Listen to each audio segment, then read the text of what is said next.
Hello everyone.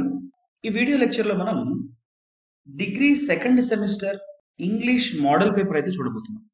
ఈ model question paper Yogi Vemana యూనివర్సిటీకి సంబంధించినటువంటి మోడల్ పేపర్.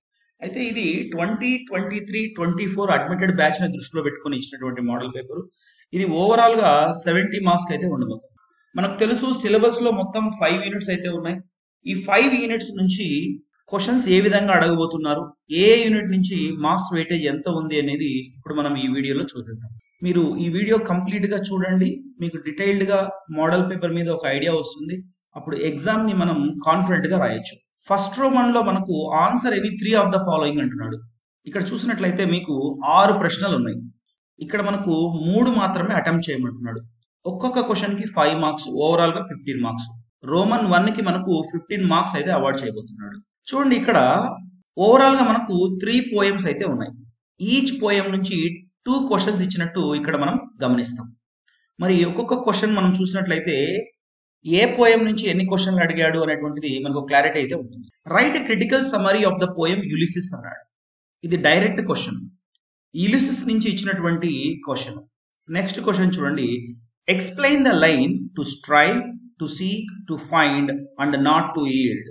ఇది కూడా యులిసిస్ నుంచి ఇచ్చినటువంటి క్వశ్చనే. అయితే ఇక్కడ యులిసిస్ లో లాస్ట్ లైన్ ని తీసుకొని అడిగాడు. పోయం మనకు తెలిసినట్లయితేనే ఈ క్వశ్చన్ ని మనం అర్థం చేసుకోగలుగుతాం. ఇప్పుడు యులిసిస్ నుంచి 2 క్వశ్చన్స్ అయితే ఇక్కడ మనకు కనపడుతున్నాయి. అడిగిందేమో 3 అటెంప్ట్ చేయమంటున్నాడు. మనకు ఒక సమరీ నేర్చుకుంటే చాలు 2 క్వశ్చన్స్ అయితే అటెంప్ట్ చేయొచ్చు. అంటే 10 మార్క్స్ ఫ్రమ్ 1 లెసన్. రెండిటికి కూడా ఆథర్ గురించి సేమ్ అయితే ఉంటుంది. ఈ పోయం రాసింది ఆల్ఫ్రెడ్ లార్డ్ టెన్నిసన్. మరి టెన్నిసన్ గురించి కొన్ని విషయాలు మనకు తెలిసినట్లయితే రెండిటికి కామన్ గా అయితే ఉపయోగపడతాయి. సేమ్ లెసన్ నుంచే కాబట్టి రెండిటికి సేమ్ ఆన్సర్ లో కొంత భాగాన్ని అటెంప్ట్ చేయగలిగితే మనం స్కోర్ ఇక్కడ కంప్లీట్ గా తెచ్చుకోవచ్చు. మరి అటెంప్ట్ చేయాల్సింది ఒక క్వశ్చనే, అంటే ఒక పోయం ని మనం స్కిప్ చేయొచ్చు. చూడండి, నైట్ ఆఫ్ ద స్కార్పియన్ నుంచి డైరెక్ట్ క్వశ్చన్స్ 2 ఉన్నాయి. ఇక్కడ attempt A critical appreciation of knight of the scorpion అన్నాడు. ఇక్కడ explain the major themes of knight of the scorpion అన్నాడు. మరి ఇక్కడ నైట్ ఆఫ్ ద స్కార్పియన్ పైన ఐడియా ఉంటే 2 క్వశ్చన్స్ దీని నుంచే మనం ప్రాసెస్ అయ్యొచ్చు. దీని యొక్క రైటర్ నిస్సిమ్ ఎజికిల్. మరి ఆయన గురించి తెలిసినట్లయితే 2 క్వశ్చన్స్ కి కామన్ గా అబౌట్ ద ఆథర్ అయితే రాసేస్తాం. మరి అడిగిన దానికి అటు ఇటుగా మనకు ఆన్సర్ లో సిమిలారిటీస్ అయితే ఉంటాయి. పెద్దగా కష్టపడాల్సిన అవసరం అయితే ఉండదు. ఇక్కడ 2 అటెంప్ట్ చేసి ఇక్కడ 1 అటెంప్ట్ చేసినా, లేదా ఇక్కడ 2 అటెంప్ట్ చేసి ఇక్కడ 1 అటెంప్ట్ చేసినా అడిగినటువంటి 3 క్వశ్చన్స్ కు మనం ఆన్సర్ చేసిన వాళ్ళం అవుతాం. గుర్తుపెట్టుకోండి, do not leave a single question other than choice. Choice కాకుండా ఎన్నైతే అటెంప్ట్ చేయమంటారో అన్ని అటెంప్ట్ చేయండి. అంటే 70 మార్క్స్ కి మీరు అటెంప్ట్ చేయండి, irrespective of your knowledge. So ఉన్నా లేకపోయినా అటెంప్ట్ అయితే చేయండి, ఏదో ఒక అంశం అయితే రాయండి. మరి థర్డ్ పోయం చూడండి, స్టాపింగ్ బై వుడ్స్ నుంచి డైరెక్ట్ రాబర్ట్ ఫ్రాస్ట్ రాసినటువంటి పోయము. చూడండి, explain the line and miles to go before I sleep from the poem stopping by woods on a snow evening. ఇదొక question. Why does the speaker stop in the woods on the darkest evening of the year. ఇక్కడ lesson పేరు అయితే mention చేయలేదు, అయినప్పటికీ కూడా ఇది మనకు stopping by Woods అనే స్నోయి ఈవినింగ్ నుంచే. అంటే టోటల్ గా పోయట్రీ నుంచి మనకు 6 క్వశ్చన్స్ అయితే అడుగుతున్నాడు. ఈచ్ పోయం నుంచి 2 క్వశ్చన్స్ అయితే ఇక్కడ ఇవ్వడం జరిగింది. సో ఇది మీ చాయిస్, ఏ పోయం ని స్కిప్ చేయాలి అనేటువంటిది అది మీరే నిర్ణయం తీసుకోండి. 2 పోయమ్స్ అయితే బాగా కాన్ఫిడెంట్ గా ప్రిపేర్ అవ్వండి, 3 క్వశ్చన్స్ అయితే అటెంప్ట్ చేసేయచ్చు. సో ఇది మీరు రాసే విధానాన్ని అబౌట్ ద పోయట్ అని ఫస్ట్ స్టార్ట్ చేయండి. తర్వాత థీమ్ అని చెప్పి అందులో మీకు తెలిసినటువంటి సమరీని ప్రజెంట్ చేసేసేయండి. సో అప్పుడు మీకు కంప్లీట్ గా స్కోర్ వచ్చేదానికి ఛాన్స్ ఉంటుంది. సెకండ్ రౌండ్ మనం చూద్దాం. Answer any 3 of the following. ఇవి కూడా లెసన్ నుంచి అడిగినటువంటి ప్రశ్నలే. అయితే ఇక్కడ ప్రోజ్ లెసన్ నుంచి అడిగినటువంటి క్వశ్చన్స్ అయితే మనకు ఉంటాయి. చూసేద్దాం ప్రోజ్ లెసన్స్ ఏమేమి ఉన్నాయి అనేటువంటిది. ఓవరాల్ గా మనకు ప్రోజ్ లెసన్స్ 2 ఉన్నాయి. అయితే ఇక్కడ నాన్ డీటెయిల్ టెక్స్ట్ నుంచి కూడా ఒకటి తీసుకోవడం జరిగింది. అది ఏంటి అనేది మనం ఇప్పుడు చూద్దాం. How did the author change the young man's life. ఇది the best investment I ever made, A J Cronin రాసినటువంటి లెసన్ నుంచి అడిగినటువంటి ప్రశ్న. అలాగే explain how the doctor's investment is different from normal investments. ఇది కూడా the best investment I ever made. ఈ 2 questions కూడా సేమ్ లెసన్ నుంచి ఇచ్చాడు. ఇక్కడ కూడా మీరు ఈ 2 అటెంప్ట్ చేసే సమరీ నేర్చుకోగలిగితే, ఒక లెసన్ సమరీ నేర్చుకోగలిగితే 2 క్వశ్చన్స్ అటెంప్ట్ చేసేటువంటి ఛాన్స్ అయితే ఇక్కడ మనకు ఉంది. ఇక్కడ చూడండి, right a note on terrible conditions in Crimean hospitals. ఇది ఫ్లోరెన్స్ నైటింగేల్ నుంచి అడిగినటువంటి క్వశ్చన్. బేసిక్ గా సిలబస్ లో మనకి ఇది నాన్ డీటెయిల్ టెక్స్ట్ కింద ఇచ్చాడు, కానీ ఇక్కడ ప్రోజ్ పార్ట్ కిందకి అడగడం జరిగింది. How Florence nightingale came to be known as lady with the lamp. So ఇది కూడా from the lesson Florence nightingale. ఇక్కడ కూడా ఈ లెసన్ నుంచి మనం 2 క్వశ్చన్స్ అయితే చూస్తున్నాం. థర్డ్ లెసన్ చూద్దాం. What is the mystery about Deoli station. Third lesson ఏంటి మనకు ఇక్కడ, the night train at Deoli అనేటువంటి లెసన్ నుంచి అడిగినటువంటి question. Written by Ruskin Bond. Why doesn't the author want to break his journey at Deoli and enquire about the girl he saw at the station. మళ్ళీ అదే lesson నుంచి అడిగినటువంటి question ఇది. ఇక్కడ కూడా మీరు ఒక్క లెసన్ ని స్కిప్ చేయొచ్చు. సే ఫర్ ఎగ్జాంపుల్ మీకు ఫ్లోరెన్స్ నైటింగేల్ కొంచెం టఫ్ గా అనిపిస్తే అది స్కిప్ చేసేసి the best investment I ever made అనేటువంటి lesson, the night train at Deoli అనేటువంటి లెసన్ 2 చదువుకుంటే చాలు. 3 క్వశ్చన్స్ అయితే అటెంప్ట్ చేయొచ్చు. ఇక్కడ కూడా మీరు 15 మార్క్స్ సంపాదిస్తారు. అటెంప్ట్ చేయగలిగితే చాలు, మనకి కంప్లీట్ గా అవుట్ ఆఫ్ రాకపోయినా ఈచ్ క్వశ్చన్ కి 4 మార్క్స్ క్యారీ చేసిన ఇక్కడ 12 ఇక్కడ 12 అంటే మనకు 24 మార్క్స్ అయితే వచ్చేస్తాయి. సో అవుట్ ఆఫ్ 30కి మనకి ఎన్ని వచ్చేస్తాయి, 24 మార్క్స్ అయితే వచ్చేస్తాయి. మరి రోమన్ నెంబర్ 3 చూద్దాం. ఇక్కడ 2లో 1 మాత్రమే రాయమంటున్నాడు, 2 కాదు. ఇక్కడ ఆన్సర్ ఏని వన్ ఆఫ్ ద ఫాలోయింగ్. ఇక్కడ చూడండి, right a brief summary of an astrologers day. Astrologers day ఒకటే ఉంది మనకు. ఇక్కడ నుంచి ఒక క్వశ్చన్ అడిగాడు, సమరీ నేర్చుకుంటే చాలు. అయితే రెండో question, explain the techniques of skimming and scanning in detail. ఇది స్కిల్స్ నుంచి అడిగినటువంటి క్వశ్చన్. గుర్తుపెట్టుకోండి, థర్డ్ రోమన్ నుంచి మనకు ఆస్ట్రాలజర్స్ డే నుంచి తప్పనిసరిగా అడిగేటువంటి ప్రశ్న. దాంతో పాటు స్కిల్స్ నుంచి ఏ క్వశ్చన్ అయినా అడగచ్చు. అయితే ఇక్కడ స్కిమ్మింగ్ అండ్ స్కానింగ్ గురించి అడిగాడు, లేదా నోట్ మేకింగ్ నోట్ టేకింగ్ గురించి అయినా అడగచ్చు, లేదా నోటీసెస్ అజెండాస్ మినిట్స్ పైన అడగచ్చు, ఈ కరెస్పాండెన్స్ అని అడగచ్చు. We don't have any choice, ఏదైనా అడగచ్చు, కానీ గెస్ట్ చేయలేం. ఇక్కడైతే మాత్రం ఆస్ట్రాలజర్స్ డే తప్పనిసరిగా అడుగుతారు. మీరు ఆ సమరీ ప్రిపేర్ అయితే ఒక క్వశ్చన్ అటెంప్ట్ చేసేసేయండి, ఇక్కడ మీకు 5 మార్క్స్ అయితే వచ్చేస్తాయి. సో ఆన్సర్ ఏని వన్ ఆఫ్ ద ఫాలోయింగ్, ఇది 2 అయితే కాదు. మరి 4th రోమన్ చూద్దాం. సో ఇక్కడే మనకు లెసన్స్ అయితే కంప్లీట్ అయిపోయాయి. ఓవరాల్ గా లెసన్స్ నుంచి చూడండి, 30 + 5 35 మార్క్స్ అయితే మనకు లెసన్ నుంచి అడగాడు. ఇంకా రిమైనింగ్ 35 మార్క్స్ అన్ని కూడా స్కిల్స్ నుంచే ఉండబోతున్నాయి. మరి ఏ ఏ కాన్సెప్ట్స్ నుంచి కవర్ చేస్తాడని చూద్దాం. 4th రోమన్ లో మనకు రీడింగ్ కాంప్రిహెన్షన్ అయితే ఇచ్చాడు. ఓవరాల్ గా 5 క్వశ్చన్స్. ఇక్కడ మీకు రీడింగ్ కాంప్రిహెన్షన్ లో ఒక పారాగ్రాఫ్ ఉంటుంది, దానికి సంబంధించిన క్వశ్చన్స్ అయితే ఉంటాయి.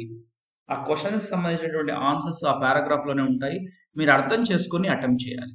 ఇక్కడ మనకు 2 అప్రోచెస్ ఇచ్చాడు. ఒకటి ఏంటి, టాప్ డౌన్ అప్రోచ్ అన్నాడు, బాటమ్ అప్ అప్రోచ్ అన్నాడు. టాప్ డౌన్ అప్రోచ్ అంటే వెరీ సింపుల్. ఇక్కడ మీరు ముందుగా పారాగ్రాఫ్ చదివి అర్థం చేసుకుని క్వశ్చన్స్ కి ఆన్సర్స్ అటెంప్ట్ చేయడం, దీన్ని ఏమంటామంటే టాప్ డౌన్ అప్రోచ్ అంటాం.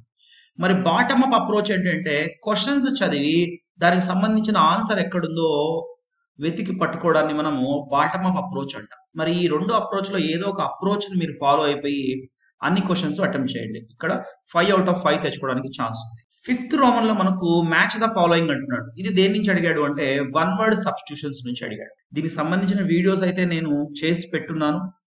మీకు కావాల్సినటువంటి కాన్సెప్ట్ ని మీరు ఆ వీడియోస్ ద్వారా నాలెడ్జ్ గెయిన్ చేసి ఎగ్జామ్ లో అటెంప్ట్ చేసుకో. 2 కాలమ్స్ అయితే ఉన్నాయి ఇక్కడ, కాలం ఏ కాలం బి అన్నాడు. కాలం ఏలో మనకు వన్ వర్డ్ ఇచ్చేసాడు, దానికి సంబంధించిన ఎక్స్ప్లెనేషన్ ఇక్కడ ఉంది. మరి దేన్ని దేంతో మ్యాచ్ చేయొచ్చు అని అయితే అడుగుతున్నాడు. ఇక్కడ చూడండి, మిసో గైనిస్ట్ అన్నాడు. మిస్ అంటే హేట్ అని, గైన్ అంటే ఉమెన్ అని అర్థం. వన్ హూ హేట్స్ ఉమెన్ ఎక్కడ ఉంటే అదే మన ఆన్సర్ అవుతుంది, అంటే ఇక్కడ సి అవుతుంది. సో ఇలా మనకు ప్రతి దానికి కూడా ఆన్సర్ మీరు చూసి పెట్టేయాలి. ఇక్కడ కూడా 5 out of 5 అయితే వచ్చేస్తాయి. Very simple. ఇక్కడ వరకు మనకు 10 మార్క్స్ కవర్ అయ్యి చూడండి. 4th రోమన్ లో రీడింగ్ కాంప్రిహెన్షన్, 5th రోమన్ లో one word substitutions, 6th Roman లో expand any one of the following అంటున్నాడు. ఇక్కడ ఎక్స్పాన్షన్ ఆఫ్ ఐడియా నుంచి 2 క్వశ్చన్స్ అయితే ఇస్తున్నాడు. నో రిస్క్ నో గెయిన్ అన్నాడు, make hay while the sun shines అన్నాడు. ఏదో ఒక దాని గురించి మీరు ఎక్స్పాండ్ చేయాలి. Very simple. ఒక స్టేట్మెంట్ ని షార్ట్ పారాగ్రాఫ్ గా డెవలప్ చేయడాన్నే మనం ఎక్స్పాన్షన్ ఆఫ్ ఐడియా అని అంటారు. ఈ ఐడియాని ఎక్స్పాండ్ చేసేటువంటి కోణంలో ముందుగా మీరు మీనింగ్ అయితే రాయాల్సి ఉంటుంది. Say for example, no risk no gain అంటే ఏంటి? Without any efforts no success అని అర్థము. ఇది ముందుగా మీరు మీనింగ్ ప్రాసెస్ అయ్యాలి. అయితే ఎఫర్ట్స్ లేకుండా సక్సెస్ రాదు అనడానికి సపోర్ట్ చేసేటువంటి కొన్ని స్టేట్మెంట్స్ ని కానీ ఎక్స్పీరియన్సెస్ ని కానీ మీరు గ్యాదర్ చేసి అందులో రాయడం అయితే జరుగుతుంది. ఒక రాసిన విధంగా ఇంకొక రాయాలని లేదు. సో వ్యక్తికి రాసినటువంటి ఆన్సర్ లో డిఫరెన్సెస్ అయితే ఉంటాయి. డోంట్ వర్రీ, ఇది మనం ఓన్ గా రాసేటువంటి ఒక రోమను. మరి ఇప్పుడు 7th రోమన్ చూద్దాం. Choose the most appropriate collocation from the choices to make a meaningful sentence. ఇది కూడా యూనిట్ 1 నుంచి ఇచ్చినటువంటి రోమను.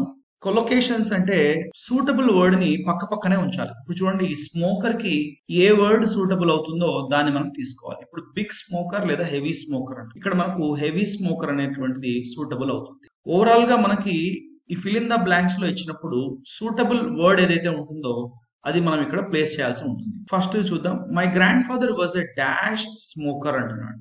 ఇక్కడ హెవీ స్మోకర్ అనేది మనకు ఆన్సర్ అవుతుంది. It is a golden dash chance ఆపర్చునిటీనా. ఇక్కడ మనకు గోల్డెన్ ఆపర్చునిటీ అని మనం అంటాం, గోల్డెన్ ఛాన్స్ అయితే అని మనం అనం. Could you dash check or inspect the oil. ఇక్కడ ఇన్స్పెక్ట్ ద ఆయిల్ అనకూడదు, చెక్ ద ఆయిల్ అని చెప్పాలి. ఆన్సర్ మనకి ఏమవుతుంది, చెక్ ద ఆయిల్ అవుతుంది. అలాగే she was a dash devoted or sincere wife. రెండిట్లో మనకు డివోటెడ్ ఆర్ సిన్సియర్ అంటున్నాడు, మనకు ఆన్సర్ డివోటెడ్ వైఫ్ అయితే అవుతుంది. The database has an incredibly dash large or great amount of information. ఇక్కడ మనకు లార్జ్ అమౌంట్ ఆఫ్ ఇన్ఫర్మేషన్ అవుతుంది. సో గ్రేట్ కాదు, సూటబుల్ వర్డ్ ని బ్లాంక్ లో మనం ఫిల్ చేయాల్సి ఉంటుంది. దీనికి మనకు 5 మార్క్స్ అయితే ఉంటాయి. రోమన్ నెంబర్ 8 చూద్దాం. ఇక్కడ read the following passage and make notes అంటున్నాడు. నోట్ మేకింగ్ పైన ఇక్కడ క్వశ్చన్ అడగడం జరిగింది. దీనికి మీకు 5 మార్క్స్ అయితే ఇస్తారు. నోట్ మేకింగ్ చేయడము అంటే ఇచ్చినటువంటి ఒక ప్యాసేజ్ ని చదివిన తర్వాత కీ పాయింట్స్ ఏవైతే మనకు అనిపిస్తాయో ఆ కీ పాయింట్స్ ని మనము పాయింట్ బై పాయింట్ రాయడాన్ని మనం నోట్ మేకింగ్ అని చెప్తాం. ముందుగా ఇది చేయడం కోసం మీరు టైటిల్ అయితే డిసైడ్ చేయండి. అందులో ఉన్నటువంటి ఒక హెడ్డింగ్ ని తీసుకోండి, సబ్ హెడ్డింగ్స్ ని దాని కింద రాయండి, ఏవైనా సబ్ హెడ్డింగ్స్ ఉంటే కూడా తీసుకోండి. ఇలా point by point key points ని ఉంచడాన్ని మనము నోట్ మేకింగ్ అని చెప్తాం. రోమన్ నెంబర్ 9 లో మనకు answer any one of the following అని అంటున్నాడు. ఇక్కడ లెటర్ రైటింగ్ అయితే ఇచ్చాడు. 2 లెటర్స్ ఉంటాయి, ఒకటేమో ఫార్మల్ లెటర్, ఒకటేమో ఇన్ఫార్మల్ లెటర్. ఇది చూడండి, right A letter to your friend అన్నాడు, ఇది personal letter. Right A letter to the sub inspector అంటున్నాడు, ఇది ఒక formal letter. Complaining about the theft of your scooter.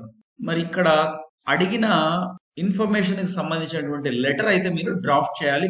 ఆ లెటర్ కి సంబంధించినటువంటి ఫార్మాట్ ఎలా ఉండాలి అనేటువంటిది నేను వీడియో అయితే చేసి ఉంచాను, మరి ప్లేలిస్ట్ లో ఉంటుంది. మీరు ఆ వీడియో చూసినట్లయితే లెటర్ ఎలా రాయాలని మీకు ఒక ఐడియా వస్తుంది. మరి లాస్ట్ గా 10th రోమన్ ఇచ్చాడు, ఇందులో కూడా 5 మార్క్స్ ఉండిపోతున్నాయి. ఇది రెజ్యూమే రైటింగ్ పైన ఉంటుంది. 2 అడ్వర్టైజ్మెంట్స్ ఇస్తాడు, శాంపుల్ అడ్వర్టైజ్మెంట్స్. అందులో ఉన్న డేటాను బట్టి మీరు రెజ్యూమ్ అయితే ప్రిపేర్ చేయాల్సి ఉంటుంది. ఇక్కడ చూడండి, wanted a lecturer in English for a residential college. The candidate should be A post graduate aged about 35. ఇక్కడ ఎంత ఏజ్ ఉండాలి, ఎంత ఎక్స్పీరియన్స్ ఉండాలి, ఏమేమి స్కిల్స్ ఉండాలి అనే విషయాలన్నీ కూడా వాళ్ళే ఇస్తారు. దాన్ని బేస్ చేసుకొని మనం రెజ్యూమ్ అయితే ప్రిపేర్ చేసుకోవాలి. సో ఓవరాల్ గా 10 రోమన్స్ అయితే ఉండబోతున్నాయి. ఈ 10 రోమన్స్ కు సంబంధించి మనకు 70 మార్క్స్ అయితే అడగబోతున్నాడు. సో ఇది మనకు యోగవేమన యూనివర్సిటీకి సంబంధించినటువంటి మోడల్ క్వశ్చన్ పేపర్. దీనికి సంబంధించిన లెసన్ వైజ్ అలాగే స్కిల్ వైజ్ నేను వీడియోస్ చేసి పెట్టున్నాను, ప్లేలిస్ట్ లో ఉంటాయి. ఈ వీడియో మీకు హెల్ప్ఫుల్ గా ఉంది అని మీరు భావిస్తే లైక్ చేయండి, అలాగే మీ ఫ్రెండ్స్ తో షేర్ చేసుకోండి. మీ వాల్యుబుల్ ఫీడ్బ్యాక్ ని కామెంట్ రూపంలో తెలియచేయండి. Thank you very much.